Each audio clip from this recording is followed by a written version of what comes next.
এদের রাজনৈতিক চরিত্র বলতে কিছুই নেই। এরা একে অপরের রাজনৈতিক পরকীয়ায় লিপ্ত। মানুষ যেমন একে অপরের সঙ্গে পরকীয়া করে, তো টিএমসি এবং বিজেপি নেতারা এরা একে অপরের সঙ্গে পরকীয়া, মানে রাজনৈতিক পরকীয়া বলা হয়। কে কখন বিজেপিতে আসছে, কে কখন তৃণমূলে যাচ্ছে, সে আপনি মুকুল রায় বলুন, কুণালকে বলুন, বা আপনার শুভেন্দু বলুন, আপনার বর্তমান শুভেন্দু যার নাম বললেন কি নাম, শোভন চ্যাটার্জি, এদের বিষয়ে মুখ খুলতে চাই না। আজকে যারা বিজেপি, কালকেরা ফের তারা তৃণমূলে চলে আসছে, আবার যারা তৃণমূলে আছে তারা কালকেরা বিজেপিতে চলে আসছে। দেখুন, আমি মিডিয়ার সামনে খুব একটা এখন মুখ খুলছি না। বিশেষ করে আমি টিএমসি নেতৃত্ব এবং বিজেপি নেতৃত্বের ব্যাপারে কোনো মুখ খুলতে চাই না, কারণ এদের রাজনৈতিক চরিত্র বলতে কিছুই নেই। এরা একে অপরের রাজনৈতিক পরকীয়ায় লিপ্ত। মানুষ যেমন একে অপরের সঙ্গে পরকীয়া করে, তো টিএমসি এবং বিজেপি নেতারা এরা একে অপরের সঙ্গে পরকীয়া, মানে রাজনৈতিক পরকীয়া বলা হয়।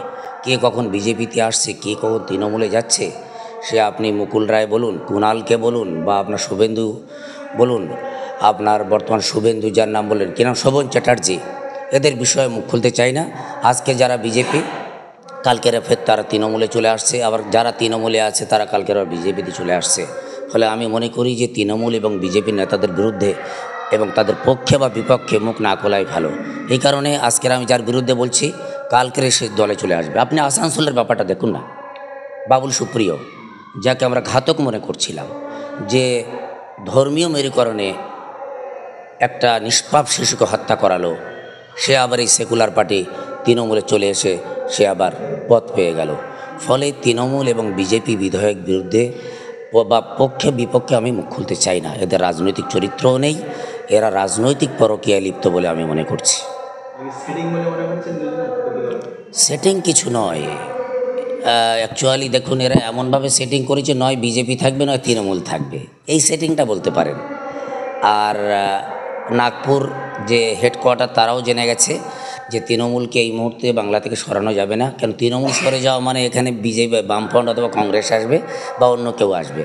ফলে এখানে ওরা তৃণমূলকে রাখবে এবং রাখতেই বাধ্য।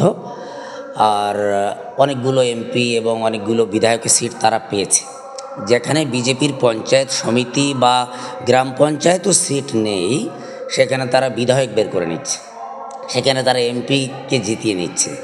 এখানে কী বলা যেতে পারে? অথচ লোকাল এরিয়ায় দেখা যাচ্ছে অন্যান্য বিরোধী দল সেখানে ভোট দেওয়ার কারণে তাদের প্রতি অত্যাচার, স্টিম রলার চালানো হচ্ছে, মুসলমানদেরকে মসজিদে তোলা হচ্ছে, কোরআন ছোঁয়ানো হচ্ছে যে তোরা অমুককে ভোট দিয়েছিস কিনা বল। অথচ বিজেপি এলাকায় যাদের একটা পঞ্চায়েত সমিতির টিকিট নেই, গ্রাম পঞ্চায়েতের একটা মেম্বার নেই, তারা বিধায়ক বের করে নিচ্ছে, এমপি বের করছে, সেখানে কোনো অবজারভার নেই, আর সেখানে কোনো বাদ প্রতিবাদ নেই। ফলে আমি এখন কিন্তু রাজনীতির তেমন কথা বলতে চাচ্ছি না। সব থেকে জঘন্য প্ল্যাটফর্ম হলো এখন রাজনীতি। রাজনীতি একসময় রাজার নীতি ছিল, অথবা নীতির রাজা ছিল। সে রাজার নীতিটা এখন ক্রিমিনালদের নীতি হয়েছে, রাজার নীতিটা এখন বাটপার তলাবাজদের নীতি হয়েছে। ফলে আপনারা যদি আমাকে শিক্ষা সম্পর্কে বলেন বা অন্য ব্যাপারে বলেন, আমি বলতে চাই আপনাকে এটা করবেন না প্লিজ।